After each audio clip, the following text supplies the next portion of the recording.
Robert Downey Jr. glanced at his reflection in the dressing room mirror. Dozens of lamps hummed metallically under the ceiling, framing a large mirror and creating that special, unnatural light that TV people love so much. A perfectly ironed coal-black jacket, a snow-white shirt with the top button unbuttoned, a light shade of foundation hiding the traces of a sleepless night. Nothing should give away that the last 48 hours had turned into a living nightmare for him. "You can handle it. You always do." His lips twitched slightly in a smile addressed to himself. Today's interview on Christina Parker's talk show was supposed to be the crowning achievement of his advertising campaign. The documentary Healing Young Souls is his heartfelt project, the story of children who escaped the trap of drug addiction thanks to his foundation. 3 years of work, thousands of lives changed for the better, and an impeccable reputation as a man who had been through the nightmare of addiction himself and returned to lend a hand to others. The dressing room door opened slightly, letting in a young assistant with a tablet in her hands. "Mr. Downey, 15 minutes until air. Would you like anything?" Her voice rang with awe. For a girl who probably grew up on his films, meeting a living legend was akin to a miracle. "Thank you, Jessica," he replied with that special warmth in his voice that always made people feel special. "I think just some still water." When the door closed behind the assistant, the smile disappeared from his face, as if erased by an invisible hand. He took his phone out of his inside jacket pocket and opened the message that had arrived 20 minutes ago. "Parker has the papers. Prepare for the worst." His fingers hovered over the screen for a second before typing out a reply. "She's here. The plan is in motion." The conversation with the Foundation's management last night had been short and stern. "Robert, this is the end." The public relations director drummed his fingers nervously on the table. "If these documents leak to the press, the Foundation will go under, and you with it." "Don't be dramatic, Paul." Downey maintained an outward calm, although inside everything was clenching with a premonition of disaster. "We did everything legally." "Legally?" Paul practically shouted. 70% of the funds redirected through shell companies back to your projects. Do you really think people will care that this can be legally justified? All they will see is one thing: superstar Downey profiting from sick children. He had no answer to that. It all started 4 years ago with good intentions. The Foundation was supposed to be his redemption, a way to give back to the world after everything he'd been through. But then came the consultants people who explained how the Hollywood charity system worked, how to do good and profit at the same time, how to project an image of a savior without sacrificing your own interests. The first creative financial move had seemed innocent, funneling some of the donations into producing educational films about drug addiction, then starting a halfway house in a building owned by one of his investment companies. Step by step, compromise by compromise, and here he was, one step away from destroying everything he had built. Last night, when news of the impending expose reached his ears, a crisis response plan had been devised, a plan that had no room for truth. If Parker asks about the finances, deny everything, Paul had instructed him. "We have a counterattack ready dirt on this journalist, Maya Rossini, who is digging into us. We will expose her as a sellout working for your competitors. Everything is ready. The video is flawlessly edited." Downey massaged the bridge of his nose, trying to fight off the migraine that had been haunting him for the last few days. He had been through the nightmare of drug addiction, public shaming, prison, and rehab. He had risen from the ashes, built a new career, become a symbol of rebirth for millions.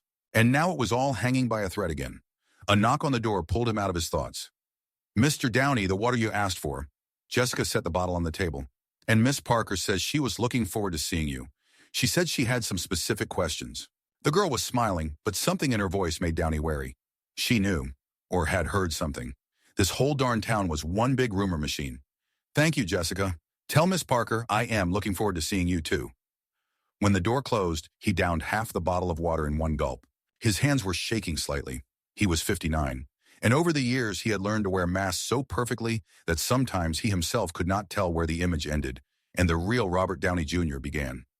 Now he was about to put on the most difficult mask of his life. He glanced at his watch. 10 minutes until the broadcast. 10 minutes before he would have to walk into the studio, where, under the gaze of cameras and the eyes of millions of viewers, he would have to either defend the lie or lose everything. His phone vibrated again. A message from an unknown number. "I know the truth about the Foundation, and soon the whole world will know. You are using sick children as a cover for your own gain. This is the end, Mr. Downey." A chill ran down his spine. Someone was clearly enjoying the drama of the moment. He deleted the message and blocked the number. Too late for blackmail. Events had already set in motion. The mirror reflected his impeccable image. A light stubble that gave a masculine look, but was carefully groomed. Hair with barely noticeable gray at the temples, perfectly selected by an experienced stylist. The eyes were the only thing that betrayed the inner storm. They read the fatigue of a man driven into a corner. He ran his hand through his hair again, straightened his jacket, turned on the do not disturb mode on his phone. It was time to play the role of his life. The hallway of the NBC television studio was buzzing like a beehive. Technicians scurried back and forth. Sound technicians checked microphones. Makeup artists with brushes at the ready caught the last moments to touch up the guest makeup. Mr. Downey, the show's director, a short, balding man with a headset, hurried to greet him. We are so excited to see you again. The audience is going crazy with anticipation. Likewise, Mark. Downey shook his hand with a friendly smile. How's your daughter doing? Did she get into college? The director's face lit up with surprise and gratitude. Yes, UCLA. I can't believe you remembered. It would have been a shock to her. Downey always remembered details like that. This wasn't just a trick to win people over. He genuinely cared. And that made the upcoming interview even more excruciating. He spotted her from a distance. Christina Parker, impeccably dressed in an azure suit that accentuated her slender figure, was studying some papers, holding a cup of coffee in her hand. Her reddish hair was styled in an elegant updo, and her face was frozen in an expression of professional concentration. She looked up, meeting his gaze, and smiled welcomingly. He couldn't help but notice that there was something predatory in that smile. Robert. She came closer, holding a folder with papers under her arm. I'm so glad we finally met. I admire your work with the foundation so much. Christina, he kissed her cheek. You have been inviting me for so many years, but I never had the time. Well, she narrowed her eyes slightly. I guess the time has finally come. At that moment, Downey's gaze caught on the spine of the folder that Christina was holding. His Foundation S logo was clearly visible on it. Something inside him clenched, but on the surface he remained serene. I trust you be prepared well for our conversation, he said, nodding toward the folder. Oh, I always prepare for important guests. Her voice was almost playful, especially when it comes to such pressing issues as charity and helping children. She definitely knew, or suspected, and she was clearly enjoying the moment. Miss Parker, Mr. Downey, the production assistant rushed over. 1 minute until air. Please take your seats. Christina took a sip of her coffee and gave him another smile. You know, Robert, I have a feeling this is going to be one of the most memorable interviews of your career. And mine too. He returned her professional grin. I have no doubt, Christina. I have no doubt. As they walked toward the studio lot, Downey discreetly pulled out his phone and sent one last message. She knows. Get ready to activate Plan B. The studio greeted them with applause. 200 people filled the auditorium, greeting the appearance of the beloved host and Hollywood star with an enthusiastic roar. The spotlights were blinding, the cameras were watching every move, and the air was filled with that special tension that you get before a real show. Christina took her place in the host chair, and Downey sat opposite her on the guest sofa. Between them was a low table with 2 glasses of water. 10 seconds to go, the director commanded. Downey adjusted his cufflinks and relaxed his shoulders. A deep breath. Exhale. His face smoothed out, and his eyes took on that famous sparkle that made millions of viewers believe his every word on screen. 5, 4, 3. The director showed 2 fingers, then 1, and then pointed at Christina, signaling the start of the broadcast. Good evening, America. Christina's voice enveloped you like honey. I'm Christina Parker, and today in our studio is a person who needs no introduction. Actor, producer, philanthropist, founder of the Healing Young Souls Foundation, which has helped thousands of children escape from drug nightmare. A man whose story of rebirth inspires millions. Robert Downey Jr. The audience exploded with applause. The camera zoomed in on Downey, who was smiling with the perfect mixture of modesty and gratitude. Christina, thank you for such a warm introduction. His voice was deeper and richer than usual, giving it a sense of sincerity. And thank you to everyone who is with us today and with whom we will share this evening. Robert, first of all, congratulations on the amazing success of the documentary, Healing Young Souls. I watched it last night, and I must admit, it knocked me out of my seat, especially the story of 14-year-old Sarah from Detroit. Downey nodded, his eyes watering slightly at the mention of the girl. Sarah is one of our most memorable success stories. We found her literally on the streets, dying of an overdose. Today, she graduates with honors and dreams of becoming a doctor so she can save others. He paused as if choosing his words. It reminds me why we do what we do. The crowd burst into applause. You've been through the nightmare of addiction yourself, and you've come back to tell the story, Christina continued. That makes your mission especially personal, doesn't it?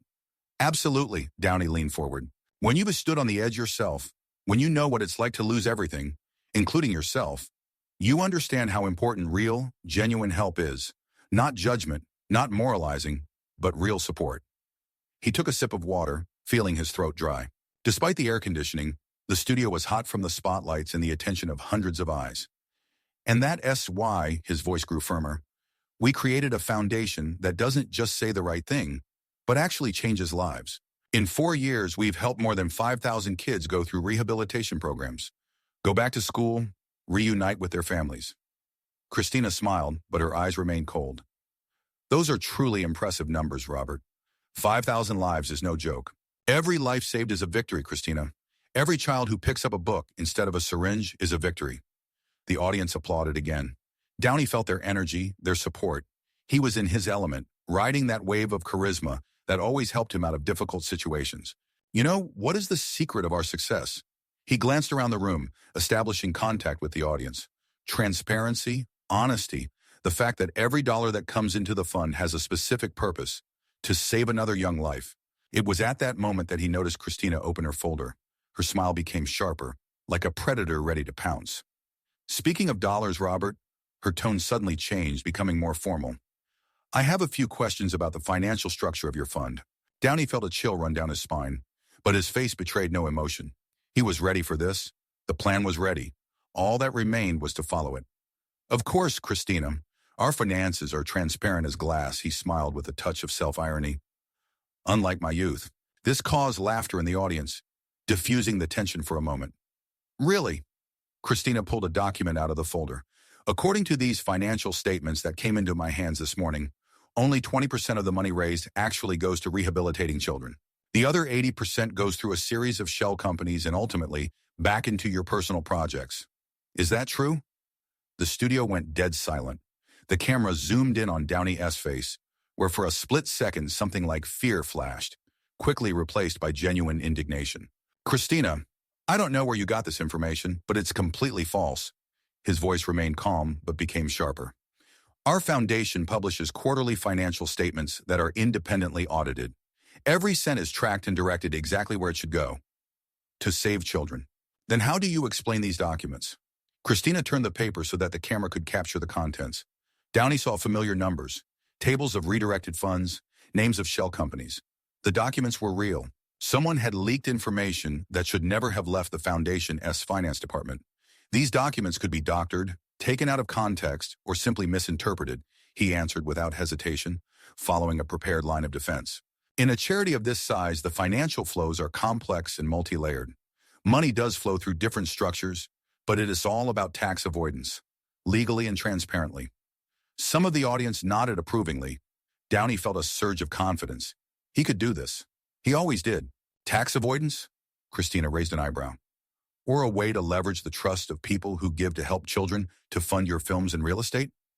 Christina, Downey leaned forward, his gaze intense. I spent 15 years rebuilding my reputation after everything I've been through. 15 years proving that I was worthy of the second chance life gave me. Do you really think I would risk all this for money? He paused, letting the words resonate. I have a fortune that will last me several lifetimes. I have a career that I could only dream of. Why would I lie to the children I swore to help? It is not only insulting, it's just pointless. Some of the audience applauded, expressing their support. Maybe it is not the money, it is the power, Christina pressed, the control, the savior persona that's so convenient to wear, especially when your own redemption story has become part of the cultural mythos. Downey felt real anger well up inside him. Not a forced emotion for the camera, but genuine outrage. She wasn't just attacking his finances. She was questioning the very essence of his transformation, his second life. You know what is scary about addiction, Christina? His voice dropped to a near whisper, but the microphones picked up every word. It is not the physical pain. It is not the withdrawal. And the moment when you look in the mirror and see a monster. When you realize that you betrayed everyone who believed in you. The room became even quieter. Everyone felt that this was not acting, but something deeply personal. I went through it, and I swore to myself that I would never be that person again, he continued. Every day I wake up with one thought. Today I have to justify the second chance I was given. And if you think that I use suffering children as a PR stunt or a source of income, then you don't know me at all. A wave of emotion rolled through the room. Some women in the audience secretly wiped away tears. Christina maintained a professional expression, but it was clear that Downey's speech had affected her. Nevertheless, she was not going to give in. Emotions are wonderful, Robert, but facts are facts. She tapped her finger on the documents. If these papers are fake, as you claim, then who orchestrated this attack on you and why? Downey leaned back on the couch, spreading his arms as if to say, here we come to the point. In this business, Christina, success creates enemies. My foundation has raised more money in the last year than the 5 other largest charities in Hollywood combined. We are effective, we are visible, we are a game changer, and a lot of people don't like that. He paused as if considering whether to continue, and then nodded decisively to himself. I have evidence of who orchestrated this attack and why. He pulled a smartphone from his inside jacket pocket, and I intend to provide it right now. At that moment, there was a movement backstage at the studio. Security guards were escorting a young woman who did not seem to resist but looked determined. She had long, dark hair pulled back into a ponytail and was holding a laptop. Downey followed Christina's gaze and saw the woman. His eyes narrowed. There she is, the author of this slander. He pointed at the woman. Maya Rossini, the so-called investigative journalist who is willing to do anything for the sake of a sensation and career advancement. There was an uproar in the studio. The director gestured frantically to the cameraman, unsure of who to point the cameras at. Christina looked as surprised as everyone else. Maya Rossini walked to the center of the studio, confident and calm despite the chaos around her. Mr. Downey, if my material is libelous, why are you so desperate to prevent it from being published? Her voice was surprisingly calm for someone at the center of a scandal. Security tried to push her back, but Downey held up a hand, stopping them. No, let her stay.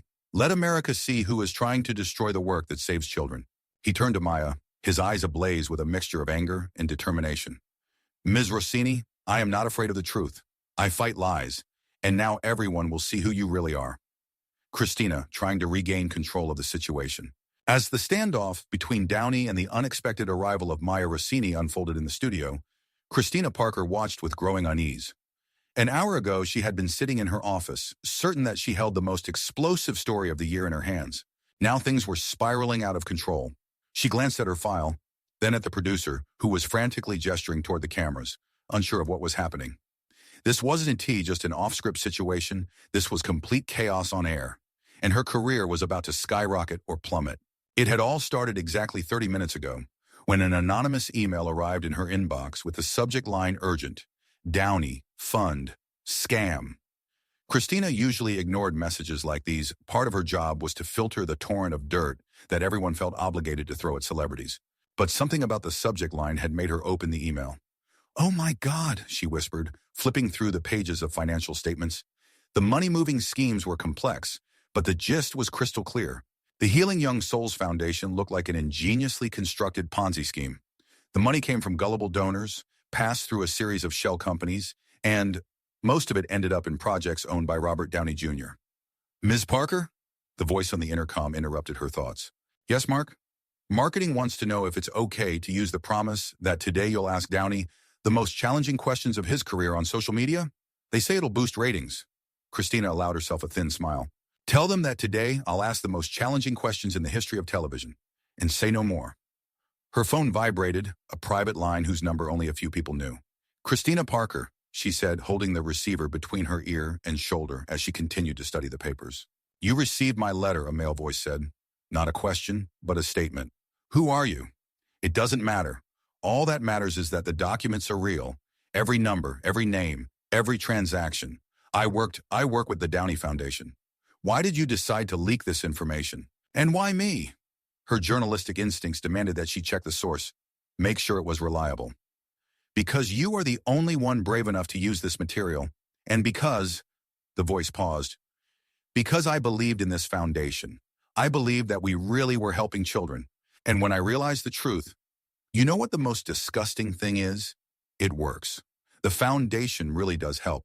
Children are really saved. It's just that, at the same time, most of the money goes into the pocket of a man who has already made hundreds of millions. How can I be sure this is not an attempt to smear Downey? Perhaps you are a former employee with a personal grudge, a competitor, a journalist from another publication trying to set me up? There was a bitter laugh on the other end of the line. Check the documents. Call any of the companies listed. Trace the chain of transactions. I am giving you the facts, Miss Parker. What you do with them is your business. Christina frowned. If all this is true, why didn't you go to the police, the IRS, the FBI? Because there is nothing technically illegal in these schemes. They are perfectly structured legally, but morally, this is not a question of law but of ethics, and only public opinion can be the judge in this case. I need more, she finally said. A name, a title, something that will confirm your connection to the foundation. For Downey to destroy me before your show even starts? There was bitterness in her voice. I'm risking everything, Ms. Parker. But if you need confirmation, check the transfers from March 17. There will be a large sum sent to a company called Stark Developments. This company is owned by Downey through third parties, and it bought a plot of land in Malibu for his new home. The money raised for the children's treatment went toward a mansion with an ocean view. Christina frantically shuffled through the paperwork, looking for the date mentioned. There it was. March 17, a transfer of $4.2 million to Stark Developments. I'll find that information, she said, feeling the adrenaline begin to pulse through her veins. No need. It's all in your hands. Good luck, Ms. Parker. And remember, it's not about the money. This is about trust that has been betrayed. And now, as she watched Downey and Maya Rossini duel words on live television, Christina knew that tonight had become more than just an interview. This was the perfect storm that could either elevate her career to the top or destroy her completely. Mr. Downey, Christina intervened firmly, trying to regain control of the situation. Before you present your evidence against Ms. Rossini, I would like to finish discussing the documents that have come into my possession. She opened the folder, revealing the papers. I have a transfer record from March 17th of this year. $4.2 million to a company called Stark Developments, which a simple check revealed was connected to your financial advisor, Richard Stanford, and which purchased a parcel of land in Malibu. Downey paused for a moment so telling that the cameras caught every tiny emotion that crossed his face. Then he regained control. Christina, you are doing exactly what the people who planted these documents expected you to do. He sounded disappointed. You are putting the pieces together to suit your needs. Yes, Stark Developments is connected to me through Richard. And yes, the company did purchase the land. But it is part of the fund's investment strategy. Maya Rossini gave a short laugh. An investment strategy? That's what they call it now? Ms. Rossini, Downey looked at her with cold intensity. You're not the only one who can do the research. And believe me, we've looked into your background very carefully.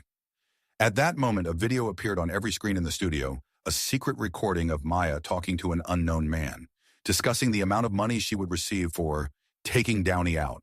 $2 million, the man was saying, his face blurred. Half now, half when it's published. I'm not interested in the money, I'm interested in the exclusive. Maya responded to the recording. I want to be the only one who gets the story. It will be, the voice assured.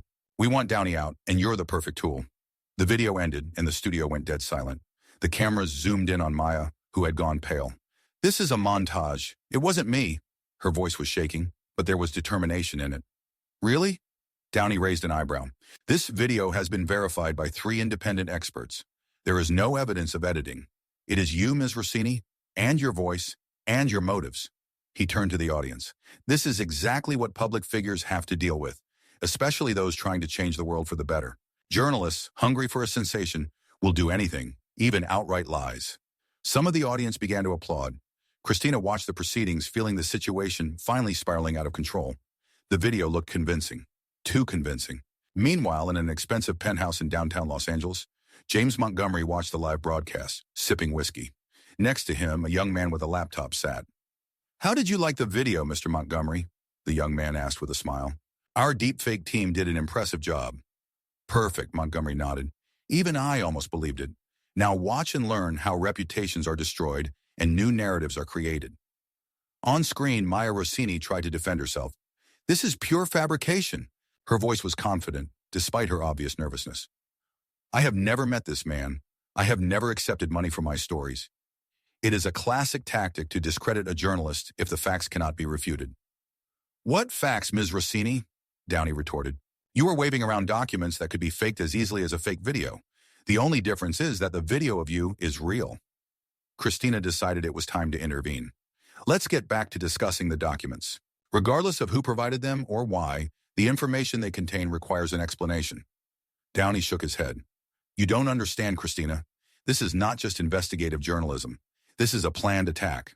Someone wants to destroy not only my reputation, but also the foundation that saves children. If the foundation really saves children, why do 80% of donations go through shell companies? Christina was not going to back down. Because charity in the modern world is not just collecting money and distributing it to those in need. It is a complex system that requires investment, development, and the creation of sustainable mechanisms for assistance. Maya snorted. And these sustainable mechanisms include a mansion in Malibu? Ms. Rossini, Downey looked at her with undisguised contempt. As I see, not only do you take money for custom articles, but you also do not do your job properly. The land in Malibu has been purchased for the creation of a new rehabilitation center, places where children who have suffered from addiction can recover in a supportive environment. There were cheers in the room. Christina looked at her notes. There was nothing about this in the documents. Do you have proof that this site is intended for a rehabilitation center? Of course, Downey nodded confidently. Construction plans, permits, design documentation, all of this is in the public domain. Any journalist who was really interested in the truth, not in sensation, could have checked it out. In a small room of the hotel, Edward Lyman watched the live broadcast with an expression of shock on his face. What Downey was saying was an outright lie. No rehabilitation center was planned in Malibu. The land was purchased for the actor's personal villa. Edward himself signed the documents for this deal. It's impossible, he muttered, grabbing the phone. He had to contact Maya, let her know that Downey was lying on live air.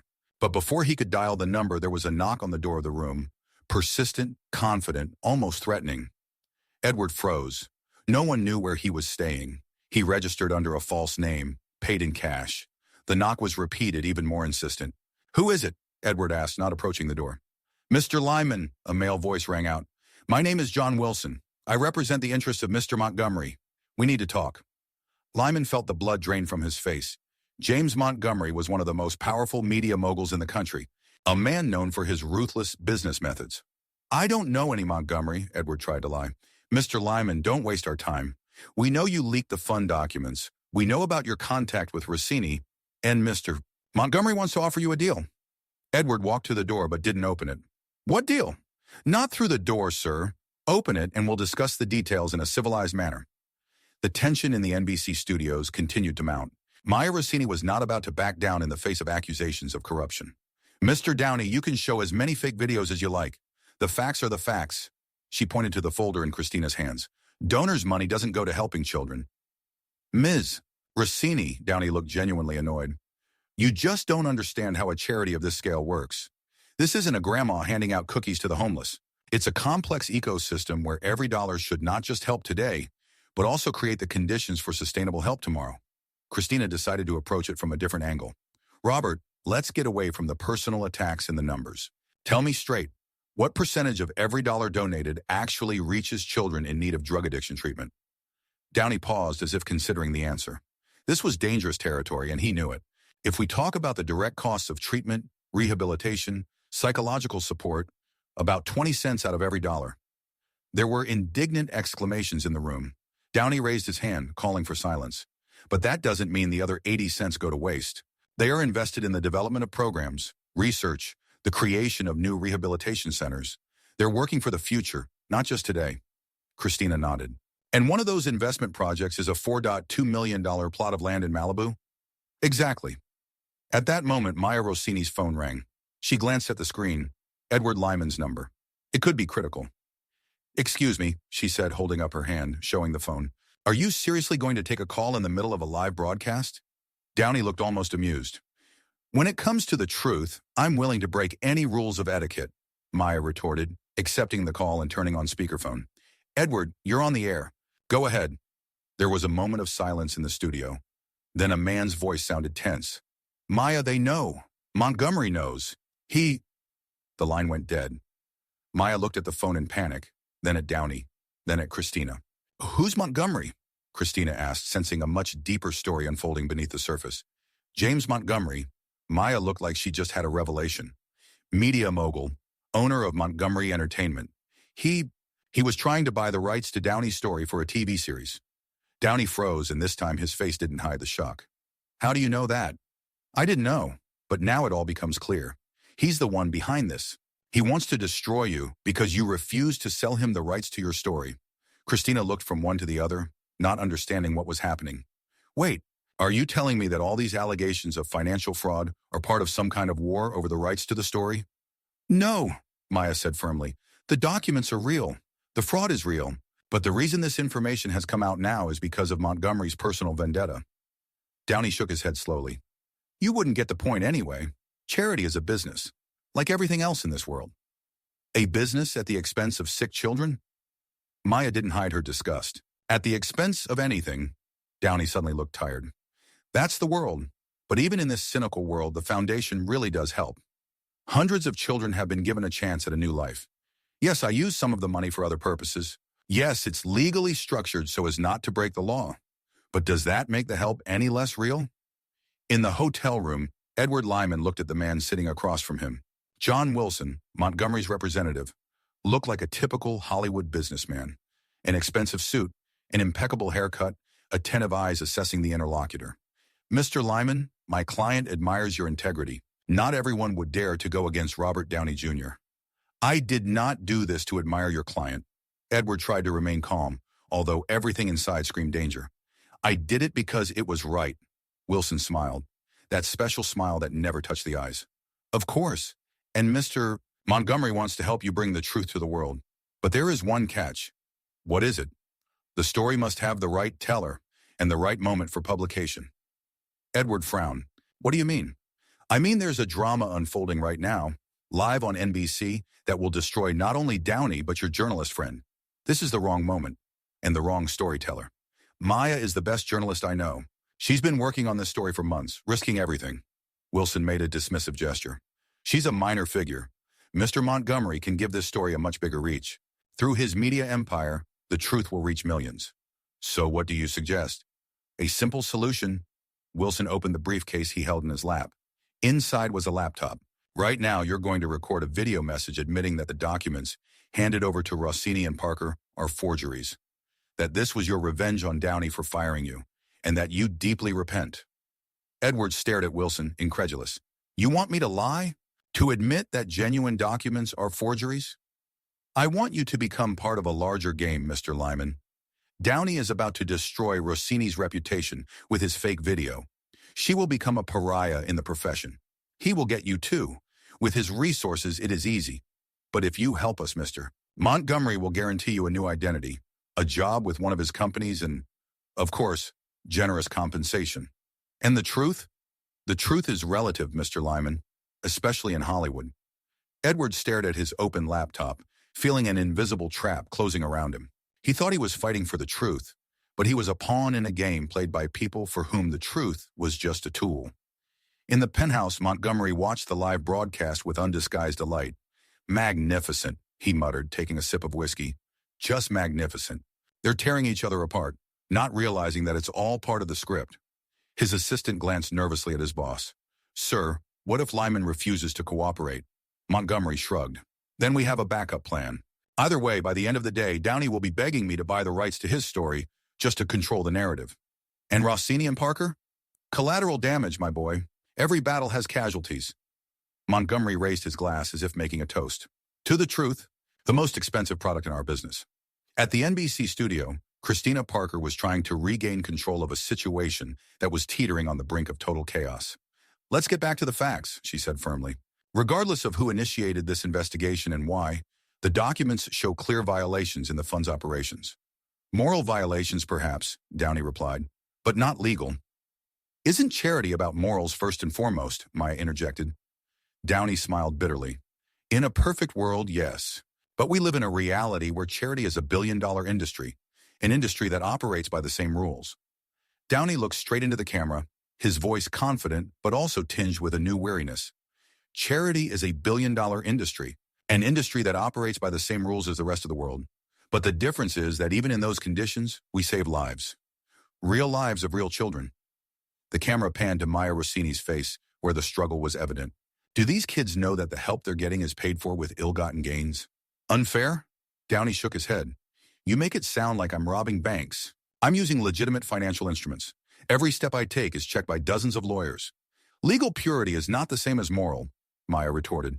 Ask the families of these children if they want their suffering to be used as a cover for your financial schemes. At that moment, Maya's phone rang again. This time the number was hidden. The studio froze in anticipation. After the last dramatic call from Edward Lyman, the tension reached its limit. Answer me, Ms. Rossini, Downey said with a barely noticeable smile. Perhaps this is another of your informants who wants to confess to fabricating evidence. Maya turned on speakerphone. Hello? Ms. Rossini, came a deep male voice that seemed to be deliberately disguised. You better stop right now. If you continue, everyone will know about your past, about what happened in San Diego 3 years ago. Dead silence fell in the studio. Maya's face turned pale. Who are you? Her voice trembled. A friend who is giving you one last chance. Get out of the studio. Right now. The call ended. Christina Parker, sensing an opportunity to regain control of the situation, immediately seized the moment. What happened in San Diego, Miss Rossini? Maya looked like she had seen a ghost. Nothing. This is manipulation, an attempt to silence me. Downey watched the scene, his expression unreadable. Ms. Rossini, I know nothing about San Diego. This was not my doing. Then whose? Maya glanced around the studio, as if searching for an invisible adversary. Who else would know? Montgomery. It has to be him. Christina leaned forward. Ms. Rossini, the audience deserves to know. What happened in San Diego? Maya clenched her fist so hard her knuckles turned white. This is personal and has nothing to do with our investigation. We're here to talk about the Downey Foundation, not me. If that affects your objectivity as a journalist, it does, Downey said. My objectivity? Maya's eyes flashed with anger. What about your objectivity when you decide what percentage of the donations actually go to helping children and what percentage goes to your mansion? I already explained that the Malibu property is an investment by the foundation to build a halfway house. Lies! Maya lost her composure. I talked to an architect. This is a plan for your own 6-bedroom home with a movie theater and a wine cellar. How much of that is earmarked for children's rehabilitation? Perhaps they will swim in your infinity pool between therapy sessions? Downey paused for a moment, as if trying to think of an answer. The pause was enough to make the audience feel the change in the atmosphere. If the audience had previously been inclined to side with the famous actor, now many began to doubt. Miss Rossini, you are talking to an architect you do not even know, Downey finally answered. I am working with a couple of architectural firms. Yes, the property will have both a residence and a rehab center. 2 separate buildings? Or are you just going to call one of the rooms in your villa a therapy room for show? At that moment, a production assistant appeared in the studio, quickly walked up to Christina, and handed her a piece of paper. She read it, and her face changed. Ladies and gentlemen, she addressed the audience, we have just received information that may shed some light on this situation. She held up the piece of paper. This is a printout of an email sent this morning from James Montgomery S. office to one Richard Blake, editor of CelebrityTruth.com. I quote, Richard, the Downey story is scheduled to air at 8 p.m. tonight, right after Parker S. show. Use all the documents I provided. Let them think Lyman is the source. The fact is, the idiot doesn't even suspect that we were using him blind. Downey refused to sell me the rights to his story. Let him reap the benefits. When this is over, he'll come crawling to me. James. The studio went silent. Downey turned slowly to Maya. You work for Montgomery? No. Maya's face contorted with indignation. Ivy never even met him. My source is Edward Lyman, the former CFO of your foundation, who was apparently himself a pawn in Montgomery's game, Christina noted. Downey shook his head as if trying to comprehend what was happening. So this whole thing is the result of a corporate war. Montgomery used both of you to get to me over some film rights? That doesn't change the essence of the documents, Maya objected stubbornly. Even if Montgomery initiated the leak, the financial statements themselves are real. Your foundation is still using schemes to funnel money. Downey's face hardened. You still don't get the point. In this business, everyone is using everyone. Montgomery is using you. You are using my name for your sensational article. I am using my reputation to attract money to the foundation. At the end of the day, only the results matter. Christina decided to take matters into her own hands. Robert, let's get this straight. Regardless of Montgomery's motives, regardless of who leaked the information and why, the fundamental question remains. Is the foundation's money really going where it shouldn't? Downey took a deep breath. The studio froze in anticipation. It was the moment of truth. The foundation's financial structure is complex, he began carefully. And yes, some of the funds are invested in projects that may not seem directly related to the foundation's mission, but this is standard practice in philanthropy. You can't just raise money and give it to those in need. That's a short-term solution. You need to create sustainable mechanisms that will work for years. And the Malibu villa is one of these sustainable mechanisms? Christina asked skeptically. This project is more complicated than it seems at first glance, Downey answered, clearly choosing his words. At that moment, another person appeared in the studio, a short man with glasses, a receding hairline, and an expression of determination on his face. Security tried to stop him, but he resolutely walked toward the stage. "My name is Edward Lyman," he announced loudly. "I was the CFO of the Healing Young Souls Foundation before I learned the truth." There was a noise in the studio. The cameramen did not know where to point the cameras. Downey looked like he had seen a ghost. "Edward!" Maya Rossini jumped up from her seat. "I thought you were silenced," her voice trembled with emotion. Lyman shook his head. "Almost. They offered me money to lie. But there are things more important than money." He picked up the folder he was holding. "I have the original documents that support every word in Ms. Rossini's article. And most importantly, I have a recording of my conversation with Robert Downey Jr., where he personally gives instructions to transfer the foundation's funds to purchase a villa in Malibu." Downey's face turned stony. He stood up slowly. "Edward, do you realize that you have just committed a felony? Recording a conversation without the other party's consent is illegal in California." "Perhaps," Lyman answered calmly, "but there are times when breaking the law is the only way to achieve justice." Christina Parker, feeling that control of the situation was slipping out of her hands again, quickly made a decision. "Mr. Lyman, we cannot use illegally obtained recordings on the air, but if you have legal documents supporting the allegations—" "I have everything." Lyman stepped closer, holding out the folder. "Every transaction, every board decision, every order to transfer funds. I can swear to their authenticity." Downey watched with an expression that was hard to read. A mixture of anger, disappointment, and maybe even relief. "You betrayed me, Edward. Betrayed our cause." "No, Robert," Lyman replied firmly. "You betrayed the trust of thousands of people who believed their money was going to save children, not to increase your fortune." Downey shook his head. "You were part of the system. You signed the papers. You followed the orders. Why this sudden attack of conscience?" Lyman looked away for a moment. "Because I've seen the consequences. I've seen children who didn't get the treatment they needed because we optimized costs." In a penthouse in downtown Los Angeles, James Montgomery watched the unfolding drama with growing irritation. "What the nightmare?" He turned sharply to his assistant. "I thought Wilson had dealt with Lyman." "He should have, sir," the aide frantically typed a message on his phone. "I don't understand how Lyman got out and got to the studio.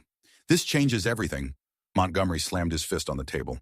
"The plan was to discredit Rossini, put Downey on the defensive, and then offer him salvation by signing with me. Not to actually expose him.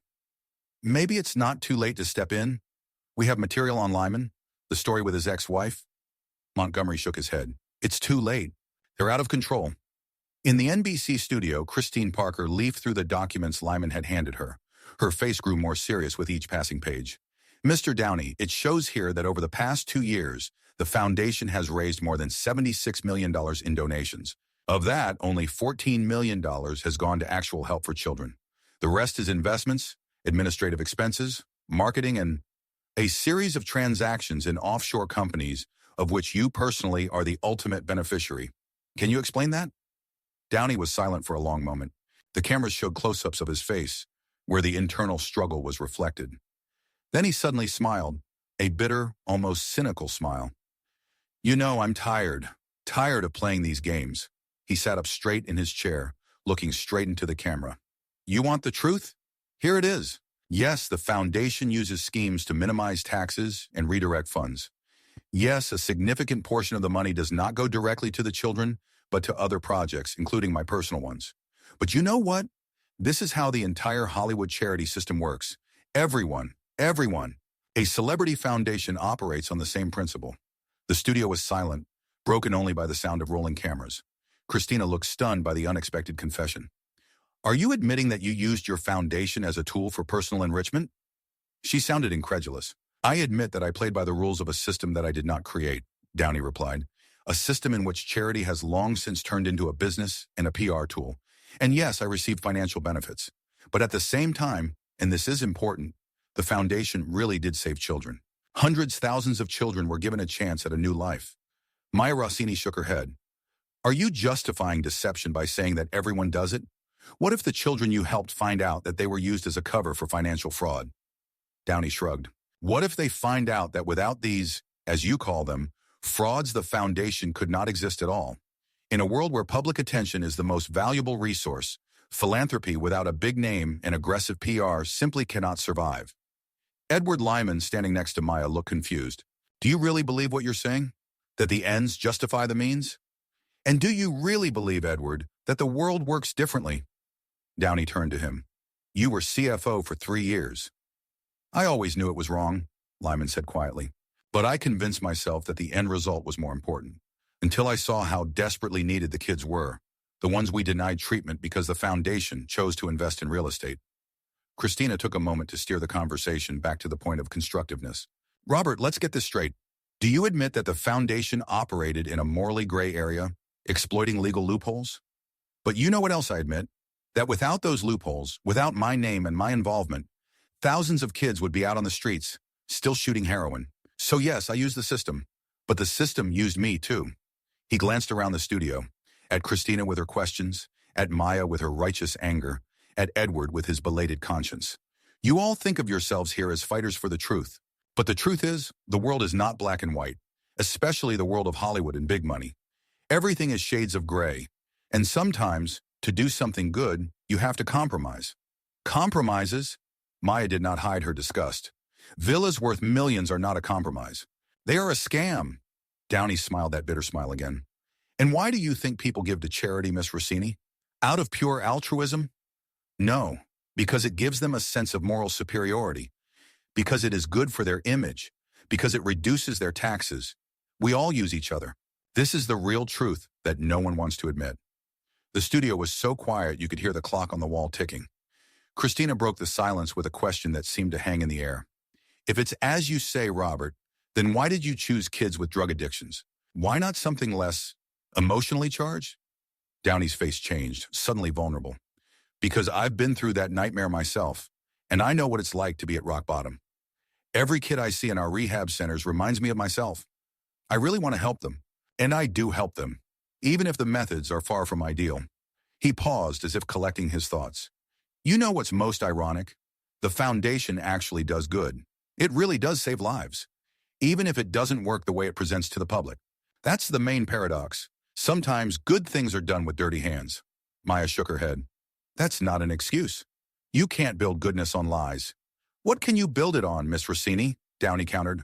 On the honest truth that no one wants to hear. On stories about how charity really works. People don't want to know the truth. They want a good story with a happy ending. And we're giving it to them. In the penthouse, Montgomery paced nervously. That scoundrel is outmaneuvering us. He threw his glass at the wall. Instead of denying everything and looking guilty, he's turning himself into a cynical but honest hero. Sir, should we pull the final trigger? The information on San Diego? Montgomery paused.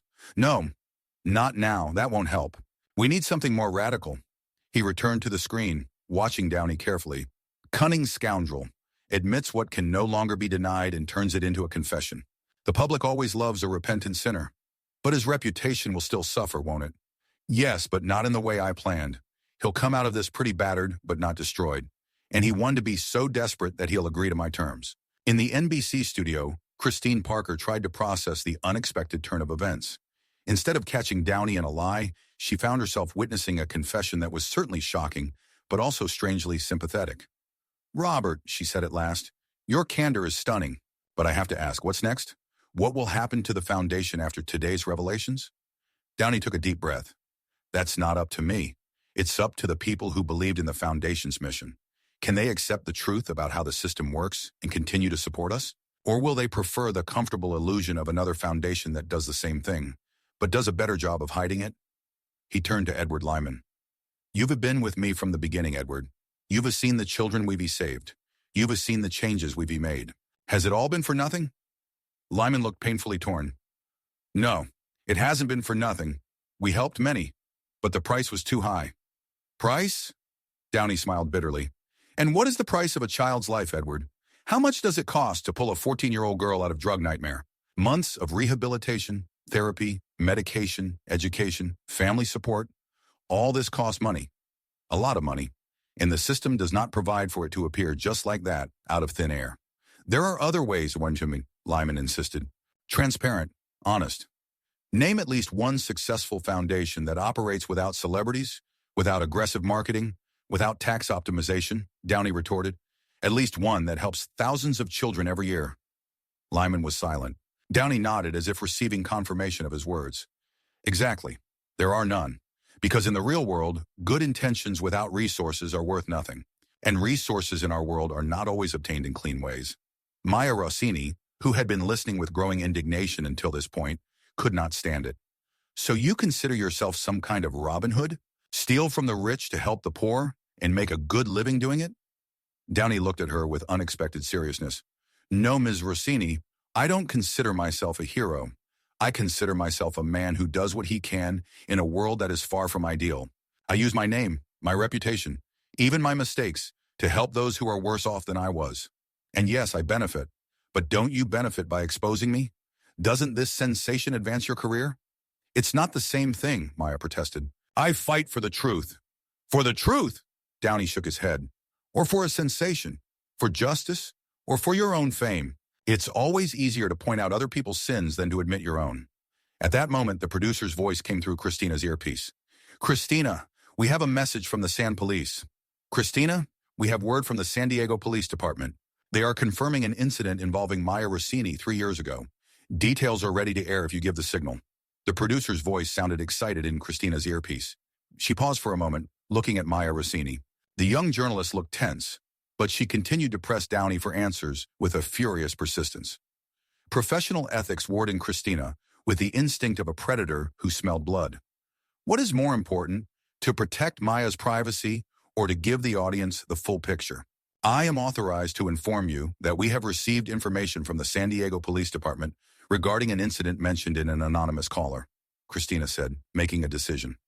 Maya turned sharply to her, her face pale. You can't. This is personal. Ms. Rossini, when you burst into my studio and began making accusations against my guest, you made this entire event public knowledge, Christina retorted. Let's not, Downey suddenly interjected, raising his hand. Whatever Ms. Rossini's past is, it has no bearing on the documents she provided. This unexpected defense from the man she was trying to expose seemed to stun Maya even more than the threat of her secret being revealed. Are you defending me? She asked incredulously. I'm defending principles. Personal attacks are the last resort of those who can't refute the facts, Downey replied. I don't know what happened in San Diego, and I don't want to know. It's irrelevant. Christine assessed the situation and decided to change tactics.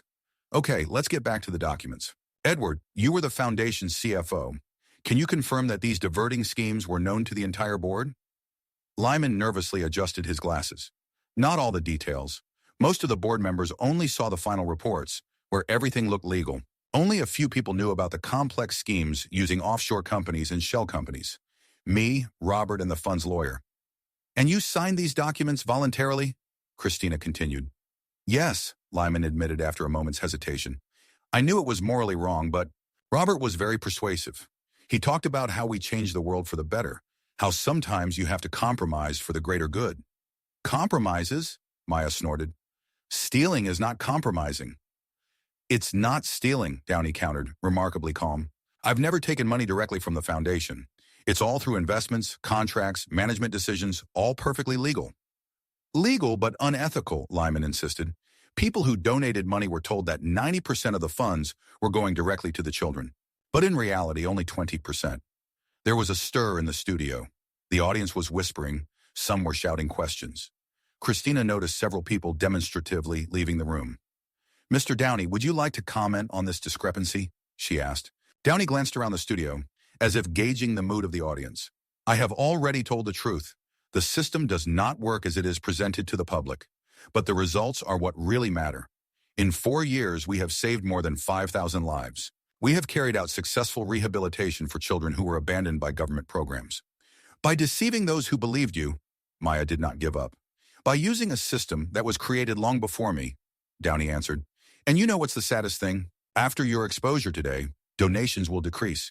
And it will not be me, the board of directors, or Edward who will suffer from this. The children who don't get help will suffer. The words spoken with such sincerity that even Maya hesitated for a moment, hung in the air like a heavy accusation. Doubt flickered in the eyes of some of the onlookers. "You're shifting the blame," Maya finally said. "The blame lies not with those who reveal the truth, but with those who built the system on deception in the first place." "And how would you build it, Miss Rossini?" Downey asked. "How would you raise millions to help drug-addicted children? The problem that most people would rather turn away from?" At that moment, the studio doors swung open and two men in police uniforms walked in. "What's going on?" Christina looked at the producer in confusion, who shrugged his shoulders just as confusedly. "Edward Lyman?" One of the officers headed straight for the former CFO of the foundation. "You're under arrest for theft of confidential documents and violation of a non-disclosure agreement." The studio erupted in gasps of surprise. The cameras darted between the police officers, Lyman, who was pale with shock, and Downey, whose face was filled with genuine surprise. "I didn't know anything about this," Downey said, standing up. "It wasn't my idea." "Whose was it?" Maya exclaimed. "Who else could have given such an order?" In the penthouse, Montgomery watched with a satisfied smile. "Excellent," he muttered, taking a sip of whiskey. "Let them think it was Downey trying to shut the witness up. That would ruin his image as a repentant sinner for good." "But sir," his assistant looked worried, "the police can trace the call back to us." "Don't worry, I've had Detective Morgan on my hook for a long time." Officially, the foundation's legal department filed the report, without Downey's knowledge. A perfect alibi. On the screen, Lyman was already being led out of the studio by the arms. Maya was shouting something about trampling on press freedom, and Christina Parker was trying to maintain at least the semblance of control over the situation. "Ladies and gentlemen, I ask you to remain calm." Christina's voice sounded tense. "We are investigating the circumstances of this incident." "What is there to investigate?" Maya was furious. "This is an obvious attempt to silence a witness, a classic tactic." Downey shook his head. "Ms. Rossini, I swear I had nothing to do with this. I can call the foundation's legal department right now and demand an explanation." "Oh, I'm sure they'll say they acted on their own, without your knowledge," Maya replied sarcastically. "The perfect alibi." Christina noticed the producer frantically signaling to her from behind the cameras. Something was clearly going on. "I'm told that several major news outlets' websites are currently under attack," she announced. "Materials have been released confirming the allegations against Mr. Downey. At the same time, reports have emerged of similar financial schemes at other celebrity foundations." "What?" Downey looked genuinely stunned. The big screens in the studio began to flash headlines from news sites. "Hollywood Scandal. How Star Charities Deceive Donors." "Shock. 80% of donations fail to reach those in need." "Downey, Clooney, Jolie. Who else is on the list?" It's not us," Maya said, confused. "I was only doing a story about Downey's foundation." Downey sank slowly into his chair, looking at the screens with an expression of strange relief. "Montgomery," he said quietly. "It's his job. He couldn't destroy me alone. Now he's hitting the entire industry." "What does Montgomery have to do with it?" Christina looked from the screens to Downey. 3 months ago, he offered me $200 million for the film rights to my life. I turned it down. Some stories don't sell, or so I thought, Downey chuckled bitterly. "I guess he wanted to prove that everything has a price." "Wait." Maya looked like she was trying to put a puzzle together. "You mean that media mogul James Montgomery orchestrated this campaign to expose your foundation because you refused to sell him the rights to your story?" "Exactly," Downey nodded. "And it looks like he's now escalating the attack. If he can't take me down alone, he'll take on the entire system." Christina checked her tablet. "I confirm. The materials were published simultaneously on 12 major media outlets. Some of them are owned by Montgomery Media Group." "This is insane," Maya looked shocked. "He used my investigation as part of his vendetta?" "Welcome to the real world, Ms. Rossini." Downey looked almost sympathetic for a moment. "There are no absolute heroes or villains, only people with self-interest." The studio screens now showed the chaos of social media. The hashtags chaunching charity deception and Downeygate topped the global trending topics. "Mr. Downey," Christina tried to regain control. "Regardless of Mr. Montgomery's motives, the documents remain genuine. You are still charged with misuse of charitable funds." Downey nodded slowly. "Yes, and I don't deny it. Like I said, the system doesn't work as the public portrays it, and not just at my foundation, everywhere. It's an industry built on a complex web of deals, compromises, and yes, hypocrisy." "But that doesn't make deception acceptable," Maya said firmly. "No, it doesn't," Downey suddenly agreed. "And you know what? Maybe it's time for a change. Maybe this scandal is what he needs to finally face the truth." At that moment, Downey's phone rang. He glanced at the screen and frowned. "James Montgomery," he said, holding the phone up to the camera. Want me to answer that on the air? Yes, Christina and Maya both said. Downey put the phone on speakerphone. James, you're live on NBC. Do you want to explain to the audience why you launched this attack on charities? Montgomery's voice was surprisingly calm. Robert, just admit you lost. You, your foundation, the entire celebrity charity industry, it's a house of cards. And I just blew it all apart. Why? Downey asked. Over the rights to a movie? You ruined the reputations of dozens of foundations, jeopardized the lives of thousands of people in need, all because of one deal? Montgomery laughed. Don't be naive. This was never just about your story. This was about Kant. And you, Miss Rossini, are a naive idealist who thinks she can change the system by writing an expose. Montgomery replied with obvious disdain. Ridiculous. James, Downey's voice suddenly went dangerously quiet. You do realize you just admitted to orchestrating a coordinated attack on charities on live television in front of millions of people? There was a pause on the other end of the line. Smart move, Robert, Montgomery finally said, but his voice was no longer as confident as it had been. But it doesn't change anything. Your foundation's reputation is ruined, just like your own. Perhaps, Downey agreed. But you know what the difference is between us, James? At least I was trying to do good, even if my methods were questionable. And you're destructive. And today you showed it to the world. Montgomery hung up without further comment. The studio was silent except for the clicking of cameras. Christina looked like she was trying to process all the twists and turns of this drama. So, she began carefully, we have witnessed an unprecedented scandal. The Healing Young Souls Foundation has been exposed for its shady financial schemes. At the same time, it turns out that the revelation was part of a media mogul's personal vendetta. And now charities all over Hollywood are under attack. This is more than a scandal, Downey said, looking directly into the camera. This is a moment of truth for the entire industry. A moment when we must decide whether to continue to play at charity or to start doing it for real. He turned to Maya. Ms. Rossini, you came here to expose a hoax, and you did. But you also became part of a story that is far more complicated than it initially appeared. How do you feel right now? Maya looked confused. The question coming from the man she had come to expose caught her off guard. I don't know, she admitted. I wanted the truth, but the truth was more complicated than I thought. The studio was suddenly filled with noise. Phones were ringing off the hook. Assistants were running around with messages. Social media was in full swing. Mr. Downey, Christina said, scrolling through the updates on her tablet. A representative from your foundation just made an official statement. They deny your involvement in the financial schemes and claim that you were not aware of the details. Essentially, they are trying to make you innocent. Downey raised his eyebrows. Well, that's unexpected, but predictable. No one wants to take responsibility. So what are you going to do? Maya asked. Downey looked at her thoughtfully. Something I've never done before. To tell the whole truth without embellishment or excuses. He stood up and walked closer to the camera, looking straight into the lens, as if addressing each viewer personally. My name is Robert Downey Jr. I am an actor, a producer, and the founder of the Healing Young Souls Foundation. And I am guilty of using complex financial schemes to funnel charitable funds. Guilty of allowing a system to be created that says one thing and does another. He paused as if collecting his thoughts. But I have also helped thousands of kids escape the nightmare of drugs.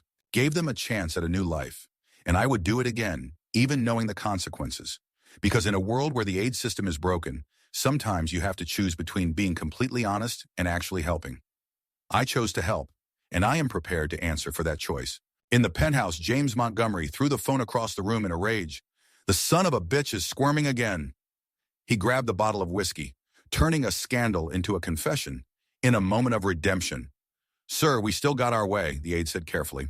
His reputation is seriously damaged. The foundation is under attack. Not enough, Montgomery barked.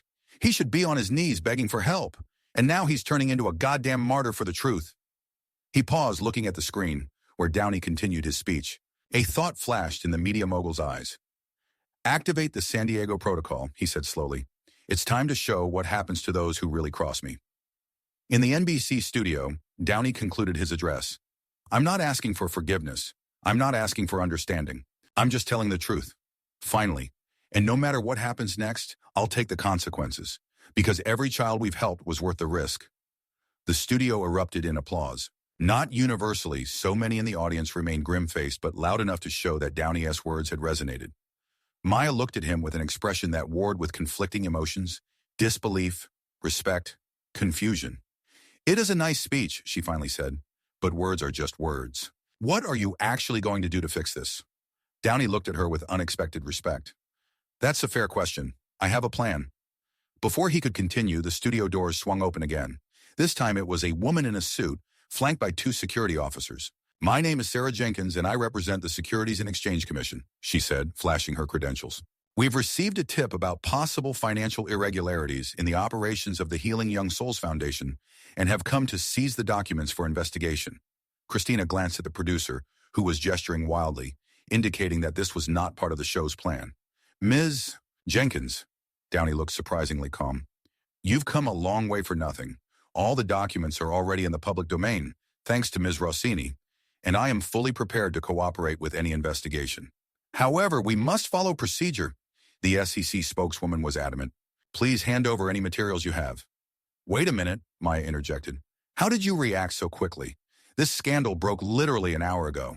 The SEC does not work that fast. Sarah Jenkins paused for a moment. We had prior information. From whom? Maya pressed. That's confidential.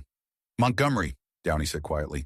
He launched not only a media attack, but a legal one as well. That's absurd, Jenkins snapped. The SEC operates independently. Then why did you come to the studio during a live broadcast and not to the fund's office? Maya continued. This is not standard procedure. This is a show for the public. Maya's phone rang again. This time she didn't even look at the screen, just put it on speaker. Here.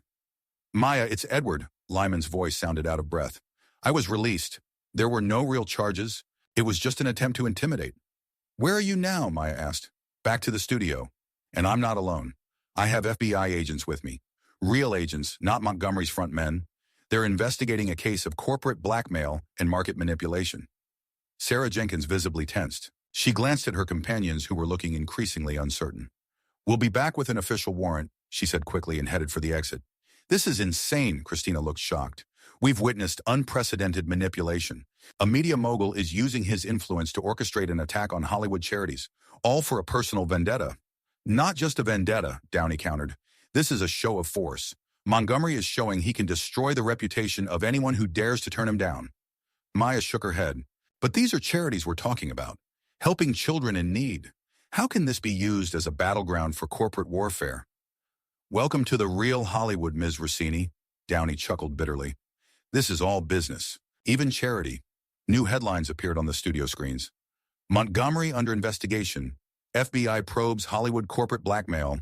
Montgomery media stocks drop after scandal. Christina scrolled through the updates on her tablet. It looks like Montgomery's revelation has set off a chain reaction. Investors are panicking, with his company's stock down 15% in the last. Montgomery media stock has dropped 15% in the last 30 minutes. Christina scrolled through the updates on her tablet. Wall Street is reacting to scandal faster than ever, than social media. The NBC studio was in chaos. Questions were being shouted from the audience. Journalists from competing networks who had been allowed to watch the program were already passing urgent messages back to their newsrooms, and cameras were moving from one tense face to another. The technical director ran up to Christina and whispered something in her ear. She nodded and turned to the camera. Ladies and gentlemen, we have just received word that our broadcast is now being rebroadcast by all major news networks. Preliminary estimates put the audience at over 50 million viewers in the United States alone. Downey froze for a moment at the numbers. 50 million, he repeated quietly.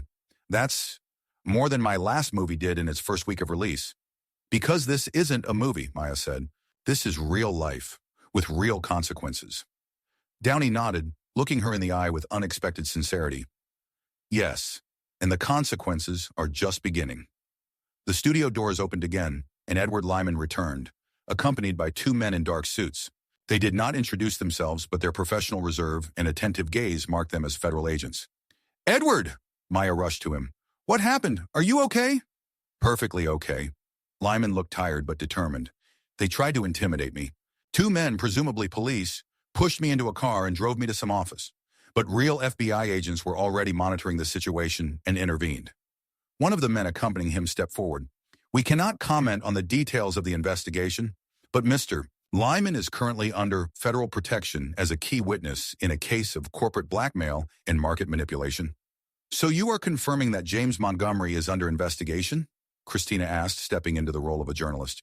We are not naming suspects at this stage, the agent replied sternly. In Montgomery's penthouse, the situation was deteriorating rapidly. The media mogul paced the room, stopping every now and then to glance at the screens where the show continued in the NBC studios. "They're bluffing," he muttered, although the confidence in his voice was fading with each passing minute. The FBI couldn't have gathered evidence that quickly. "Sir, I have confirmation from a source within the Bureau." His assistant looked worried. "They opened the case 2 weeks ago. Someone gave them information about your pressure on Downey and the plan to manipulate the market using the scandal." "Who?" Montgomery turned sharply on him. "Who could have known?" "We're not sure, but we suspect it could have been someone on your company's board. Possibly Richardson." Montgomery froze. Andrew Richardson, his CFO, whose brother was a drug addict and was undergoing rehabilitation at one of the Downey Foundation centers. "That traitor," he hissed. "He put his drug-addicted brother above company loyalty." "Sir, the lawyers strongly advise that you disconnect all phones and make no statements. Most likely, a search and seizure warrant has already been issued." Montgomery looked back at the screen, where Downey looked increasingly confident despite the ongoing scandal. The media mogul's rage was growing into a cold, calculating malice. "Wefwar, then the game is up," he said, as if making a decision. "But I will not leave without the last word." He picked up the phone and dialed. At the NBC studio, Downey continued to explain his position. "I don't deny that I used questionable methods. I don't deny that some of the money went where it wasn't supposed to. But this isn't just about me. Montgomery has tried to use this scandal to destroy not only my foundation, but other celebrity charities as well. Drug-addicted kids are just bargaining chips in his game." "That doesn't change your personal responsibility," Maya insisted. "Of course not," Downey agreed, "and I'm willing to take that responsibility. But I'm not going to let this vendetta hurt the kids we help." At that moment, Christina's phone rang. She glanced at the screen and went pale. "It's Montgomery," she said, holding the phone up to the camera. "Put him on speaker," Downey responded immediately. "Let everyone hear what he has to say." Christina hesitated. "This could be dangerous. He's clearly desperate." "That's why everyone needs to hear it," Downey insisted. "No backroom deals." Taking a deep breath, Christine took the call and put it on speakerphone. "Mr. Montgomery, you're on air in front of 50 million people," she warned. "Fine." Montgomery's voice was surprisingly calm. "I wanted to reach as wide an audience as possible." He paused and a tense silence fell over the studio. "Robert Downey Jr. is successfully portraying himself as a victim, a man who did good, albeit through questionable means. But the audience deserves to know the whole truth." "What are you talking about?" Downey asked, sensing another blow coming. "About your personal interest in the rehab centers you so actively promote. About how you not only benefit financially, but also other benefits." "What other benefits?" Downey tensed, his voice hardening. "Access," Montgomery replied, clearly enjoying the moment. "Access to dozens of vulnerable young men, some of them becoming especially close to their famous benefactor." The studio went deafeningly quiet. Christina looked stunned, Maya looked shocked, and Downey's face was so furious that for a moment he was unrecognizable. "You just accused me on live television of sexually exploiting my foundation's clients," Downey said, each word a blow. "Do you realize that's criminal libel?" "Libel?" Montgomery laughed. "I have witnesses, Robert. 3 former foundation clients are willing to testify about your special rehabilitation methods." "That's a lie," Downey said, pale with anger. "An absolute disgusting lie." "Then why are you so nervous?" Montgomery's voice dripped with venom. "What will your fans say when they find out their idol used the foundation as his personal, talent pool?" Edward Lyman, who had remained silent until now, suddenly stepped forward. "That's absurd," his voice shaking with indignation. "I worked for the foundation for 3 years.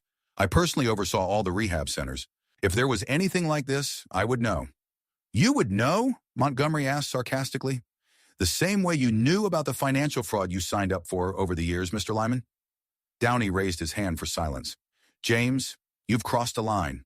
I know you're desperate. The FBI is on your doorstep. The empire is crumbling. But this is a new level of baseness, even for you." He turned to Christine.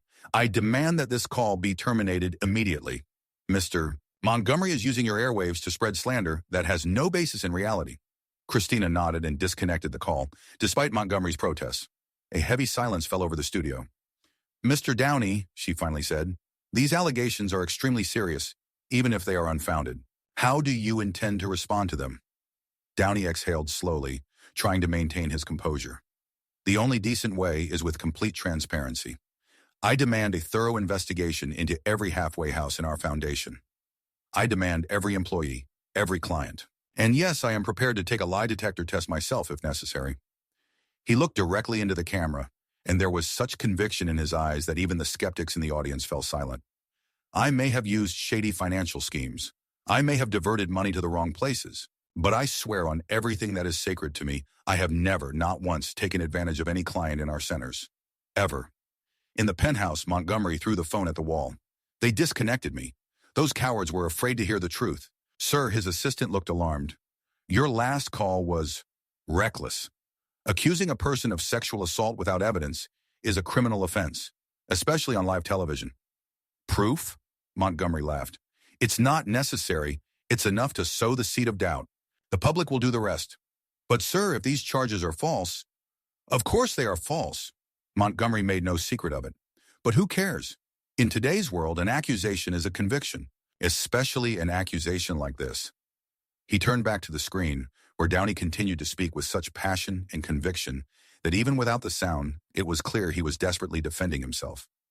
He thinks he can wash himself clean, Montgomery muttered. The naive idiot. This mark will stay with him forever. In every interview, at every premiere, in every article, the question would hang in the air. What if it's true? The doorbell rang, startling him. Who is it? He asked an aide sharply. What we feared, sir, the aide replied, looking at the surveillance camera. Federal agents, with a search warrant. Montgomery sank slowly into his chair, his eyes fixed on the screen, where Downey, the man he had sought to destroy, looked stronger than ever.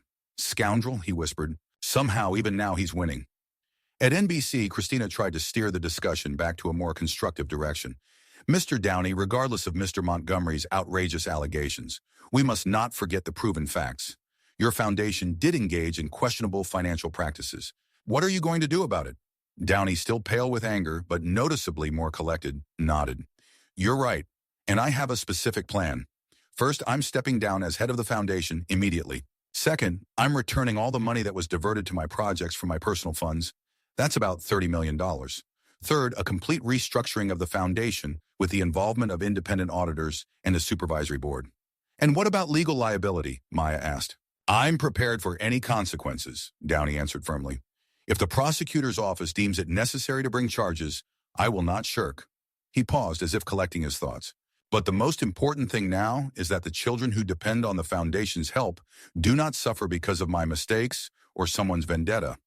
Every center must continue to work. Every child must receive the support they need. Edward Lyman, standing next to Maya, nodded. That's really the main thing.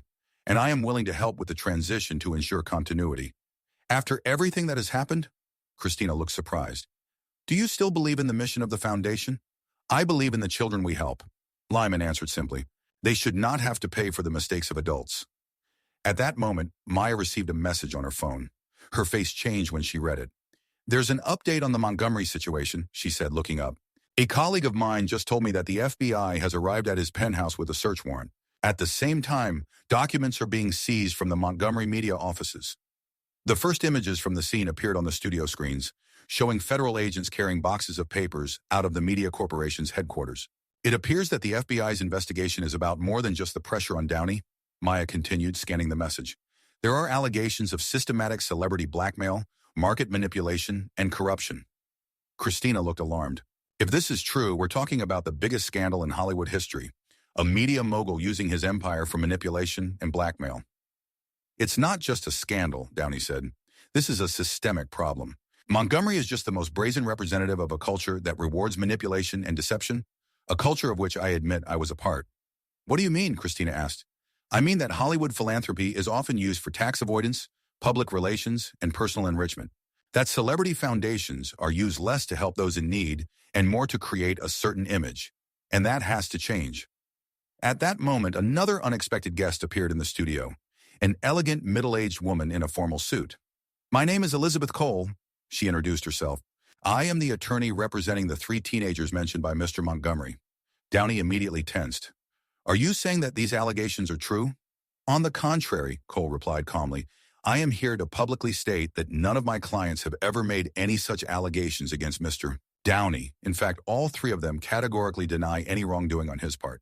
She handed Christina a folder of documents. Here are notarized statements from all 3 of them. They were shocked to hear their names used in slander. Downey looked both relieved and furious. Did Montgomery just make up these allegations? On the air? To our knowledge, yes, Cole confirmed. And my clients intend to sue him for defamation and emotional distress. They are in recovery from severe addiction, and the last thing they need is to be embroiled in a scandal like this. More headlines appeared on the studio screens. Montgomery fabricated allegations. Victims deny abuse by Downey. Media tycoon investigated for defamation. Christina scanned the documents. These allegations appear to be genuine. If so, Mr. Montgomery committed a serious crime by making false allegations on the air. He was desperate, Downey noted. He was losing his empire, his reputation, his freedom, and he decided to drag me down with him. And he failed, as Maya added, involuntarily taking the side of the man she had come to expose. Downey looked at her with a slight smile. Thanks to you, Miss Rossini. If it weren't for your investigation, the truth might never have come out about me or Montgomery. That is an odd compliment, considering I exposed the machinations at your foundation, Maya replied, but there was none of the hostility in her voice. It was a necessary truth, Downey said simply. Sometimes we all need a mirror to see who we've become. The studio went silent. It was a rare moment of honesty on a show that had started out as a straightforward interview, turned into an expose, then a confrontation, and was now becoming something else, maybe the beginning of change. What else next? Iori. Christina asked, sensing that the show was nearing its end. But the story was just beginning. Next, Downey paused. Next is where the hard part begins. Rebuilding trust, reforming the system, creating a charity that actually puts people in need first. He looked directly into the camera. I made mistakes. I exploited a system that is deeply flawed in itself. But I promise you, every child who has received help through our foundation will continue to receive it. And thousands more children will have a chance at a new life. That is a promise I will not break. As this incredible transformation of scandal into something resembling a moment of redemption continued at NBC, an equally dramatic scene was unfolding in another part of Los Angeles. James Montgomery, surrounded by federal agents, watched his empire crumble before his eyes. Officers methodically seized computers, documents, phones, anything that might contain evidence of his crimes. You are making a huge mistake, he said through clenched teeth, when a suited agent showed him an arrest warrant. I have connections at the very top. You will all be out of work within a week. Mr. Montgomery, the agent replied calmly, your threats are only making things worse for you.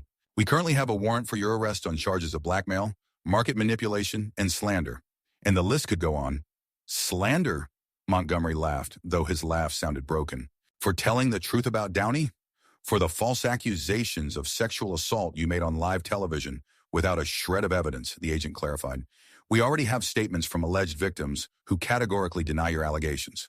Montgomery's face twisted. These drug addicts, they'll say anything if you pay them enough. Interesting, the agent made a note on his pad. You just admitted that you knew your allegations were false. It will be noted in the record. At the NBC studio, Christina received an update in her ear from a producer. Ladies and gentlemen, we have just been informed that James Montgomery has been arrested by federal agents. The charges include blackmail, market manipulation, slander, and possibly other crimes related to his media empire. The news caused a wave of murmurs and gasps among the audience. Maya and Edward exchanged a look of surprise at how quickly events had unfolded. This is unprecedented, Christina commented. A media mogul of his stature arrested on live television, essentially in front of the entire country. James was too accustomed to impunity, Downey noted. He thought his money and influence would protect him from the consequences. And you? Maya asked suddenly, turning to face him. Did you also hope that your money and influence would protect you from the consequences of your actions with the foundation? Downey stared at her for a long moment before answering. Yes, he finally admitted. I thought the charity system was so flexible, so convenient that you could do good and profit at the same time. I convinced myself that the ends justify the means. And now, when the whole country knows the truth, now I realize I was part of the problem. That my creative philanthropy was undermining trust in a system that was supposed to help the most vulnerable. Their conversation was interrupted by another call, this time to Downey's phone. He glanced at the screen and his expression changed. This is from my foundation, he said, showing the phone to Christina. Do you mind if I answer it on air? Sure, she agreed, realizing that the show had completely gone beyond the usual rules and formats. Downey put the phone on speakerphone, and a tense female voice filled the studio. Robert, this is Jennifer. We have an emergency in downtown Beverly Hills. The phones are ringing off the hook. Reporters are surrounding the building. Parents are picking up their kids. It's chaos. Downey's expression darkened. Jennifer Morgan was the director of their largest rehab center, treating more than 150 teenagers with severe addictions. "Calm down, Jen. What exactly is going on?" he said, his voice measured, clearly trying to calm the panic. "The rumors about your foundation, and especially the Montgomery allegations, they're spreading like wildfire. Parents are terrified. Some have already taken their children away from the treatment program. The staff is receiving threats. And the worst part is, many donors are calling to withdraw their donations. If this continues, we'll run out of funds within 2 weeks." "Miss Morgan," Christina interjected, "is your center entirely dependent on private donations? Isn't there government funding?" "Minimal," Jennifer replied. "Government programs cover basic medical expenses for some patients. But everything else, the psychological help, the educational programs, the preparation for returning to society, the support of the families, it's all privately funded. Mostly from Mr. Downey's foundation. The same funds that were redistributed according to questionable schemes," Maya noted, but there was no longer the same accusatory intonation in her voice, rather concern. "Yes, some of the money was distributed incorrectly," Jennifer admitted, "but most of it still reached the centers. And now we risk losing everything." Downey looked devastated. "Jen, how many children do we have in critical condition now? Those who cannot interrupt treatment without serious risk?" 37, Robert. "And another 120 in the active phase of rehabilitation. For them, interrupting the program means a virtual guarantee of relapse." The studio fell silent. The numbers were staggering. Nearly 160 young lives were hanging by a thread because of a scandal unfolding on live television. "Jen, listen to me carefully." Downey's voice became focused, determined. "No one is closing the center. I personally guarantee it." "How?" Jennifer's voice was desperate. "Donors are withdrawing funds and the bank has already frozen the foundation's accounts after news of the investigation." "I'll sell my house in Malibu," Downey answered without hesitation. "That will immediately bring in about $45 million. That's enough to keep all the centers running for 6 months without additional funding." "But Robert, this is your personal home. You've been building it for years." "It's just a building, Jen, and there are lives at stake." Downey turned to the camera. "And anyone watching this show right now needs to know that no matter what mistakes I made, no matter what schemes I used, our rehab centers do save lives, and I will not let them close." Christina looked impressed. "Are you willing to give up your personal property?" "Whatever it takes," Downey said firmly. Maya rose slowly from her seat, an internal struggle evident in her eyes. "Mr. Downey, I came here to expose you, to show the world the truth about the financial fraud at your foundation, and I stand by my words. What you did was wrong." She paused, taking a deep breath. "But I never meant for this to happen to the children you help. And if the choice now is between absolute justice and saving these lives, I choose lives." Maya turned to the camera. "I urge all donors to the Healing Young Souls Foundation not to withdraw their donations. Yes, there were violations in the foundation. Yes, changes are needed. But these children should not pay for the mistakes of adults." A flicker of genuine surprise flashed in Downey's eyes. "Thank you, Maya. This is unexpected." "Don't thank me," she shook her head. "I'm just doing what I think is right, as a journalist and as a person." Edward Lyman, the man who had been watching the exchange, stepped forward. "I want to do my part too. I'll contact all of our major donors personally. I'll explain the situation. I'm sure many would agree to continue their support, especially if there were guarantees of transparency." "And there will be those guarantees," Downey nodded. "A complete restructuring of the fund, an independent supervisory board, monthly public reports on all expenses." At that moment, the doors of the studio opened again, and a group of teenagers entered, accompanied by several adults. From their clothes bearing the logos of the Downey Foundation, it was clear that they were former or current wards of the rehabilitation centers. Downey stood up, clearly shocked by their appearance. "What are you doing here?" A frail girl of about 16 with short hair dyed blue stepped forward. Despite her youth, her eyes were old, the eyes of someone who had seen too much for her age. "My name is Sarah Johnson." Her voice trembled slightly, but there was a sense of determination in it. "Mr. Downey's foundation literally saved my life 3 years ago. I'd been addicted to OxyContin since I was 13. Overdose after overdose. My parents had abandoned me. The foster care system couldn't handle it." She paused, swallowing. Young Souls in Beverly Hills was the first time I'd gotten real help. Not just detox and talk about the dangers of drugs. Real, comprehensive help. Psychological support. Education. New skills. A new family. I've been clean for 3 years now. I'm starting college this year." She turned to Downey. When we heard about what was going on, the scandal, the allegations, we knew we had to speak out. Because no matter what financial shenanigans were going on behind the scenes, these centers are saving lives. My life. The lives of everyone here today. A tall guy with tattoos on his arms stood next to her. I am Jason. I started using at 12. By 15, I was selling myself to get my fix. The foundation pulled me out of the woods. And I won to let any scandal destroy what saves people like me. One by one, the teenagers and young adults came forward, briefly telling their stories. Each one was unique, and each one ended the same way with thanks to the Downey Foundation Recovery Centers. The cameras showed the faces of the studio audience, many of them tearing up. Even Christina, a professional presenter with 20 years of experience, was wiping her eyes with a handkerchief. Sarah stepped forward again. We know the fund was not run fairly. We know the money was mismanaged. But we also know that without this fund, many of us would not be alive. And we think the public needs to hear that side of the story too. She turned to Maya Rossini. Ms. Rossini, you have done an important job of exposing the truth about the financial schemes. But there is another truth too, about the thousands of lives that were saved. And that truth deserves to be told too. Maya nodded slowly, her emotions clear. You're right, Sarah. And I promise I'll tell both sides of the story in my article. Downey looked deeply moved. He stood up and walked over to the group of teenagers. I don't deserve your support. His voice was quiet, almost broken. I violated your trust. I used a fund that was created to help people like you for my own benefit. Yes, you do, Sarah said firmly, because in the end, it's not the schemes that matter. It's the results. We're alive because of you, and we're not going to let Montgomery or anyone else ruin that. Downey shook his head. It's not that simple, Sarah. Yes, the centers do help, but the money that was supposed to go toward expanding the program to help more kids, I used for personal gain. It's wrong, and I have to answer for it. Then answer me, she said. Admit the mistakes, fix the system. But Dante let the fund fall apart. Too many lives depend on it. There was a tense silence in the studio. Everyone sensed they were witnessing something significant, a moment when revelation and scandal morphed into something bigger, perhaps the beginning of real change. Christina Parker, realizing the gravity of the moment, decided to let the scene play out fully. Mr. Downey, she said at last, we have before us an incredibly complex moral dilemma.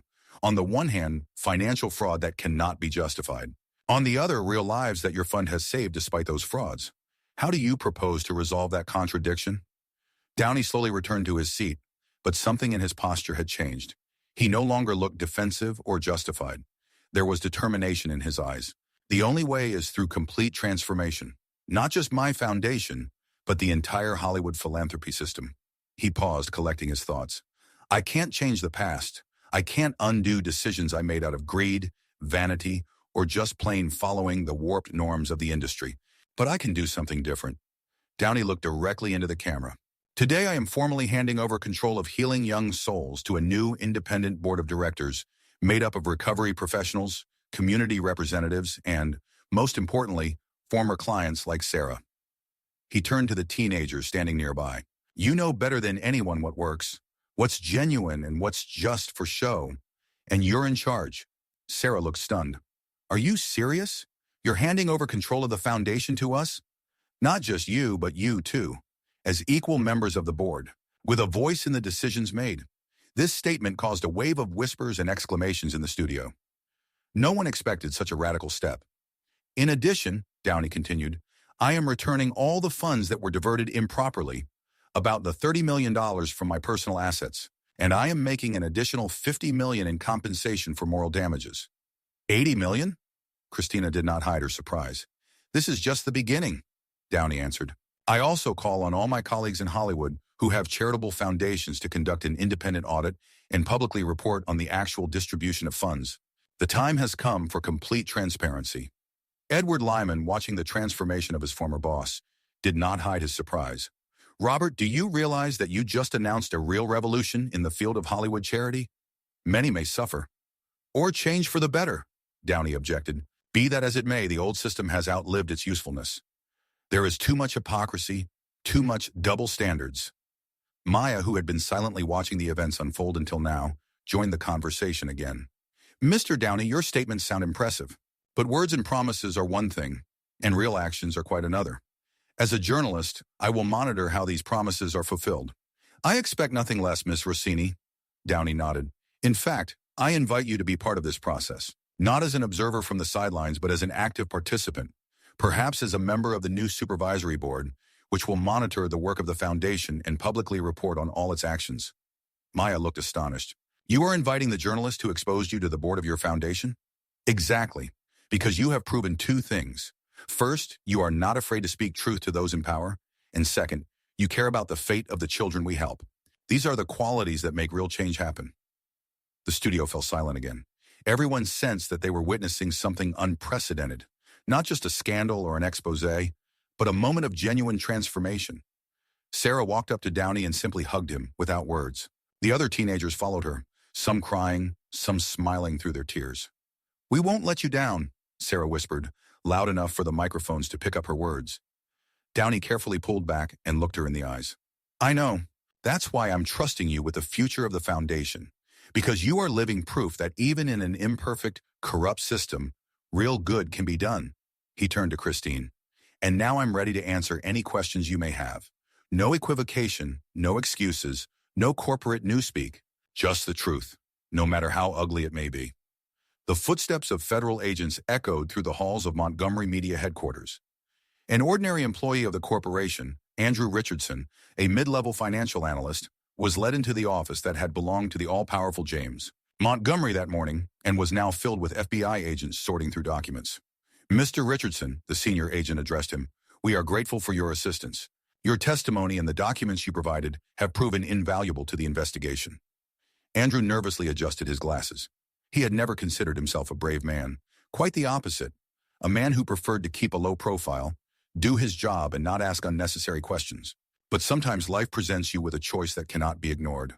I just did what I had to, he answered quietly. After my brother told me how the Downey Center saved him, I could not stand by while Montgomery decided to use the foundation as a tool for settling personal scores. Your brother was undergoing rehabilitation at the Healing Young Souls Foundation? Yes, and he has one of the people in the NBC studio right now. Jason is my little brother. The agent nodded with new understanding. Now I understand why you took the risk. You understood what Montgomery was putting on the line. I knew this wasn't just a corporate war or some movie rights. This was about lives, real people like my brother. Andrew glanced at the screen, where the broadcast was still playing. Downey looked both devastated and enlightened, a man who had been through a personal crisis and emerged changed. You know, Andrew said, his eyes still on the screen, I never thought I'd say this, but maybe something good could come out of this scandal. Something really important. In the NBC studio, Christina Parker was preparing to wrap up a program that had long since transcended its usual time slot and become a national event. Mr. Downey, as we close out this unprecedented broadcast, I want to ask you one last question. What do you say to the millions of people watching this scandal, this confession, this rebirth, so to speak? Downey paused for a long moment, as if collecting his thoughts. I'll tell them the truth, that I made mistakes, that I exploited the system, that I compromised my conscience in the name of the greater good, and that I deeply regret it. He paused.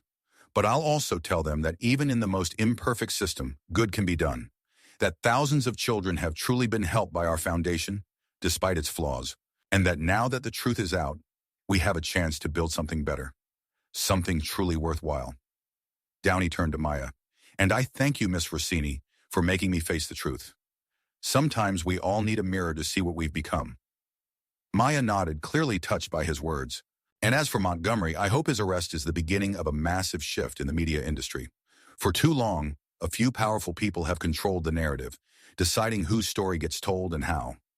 He looked into the camera again, as if speaking to each viewer personally. If there is a lesson to be learned from today's scandal, it's this. The truth matters.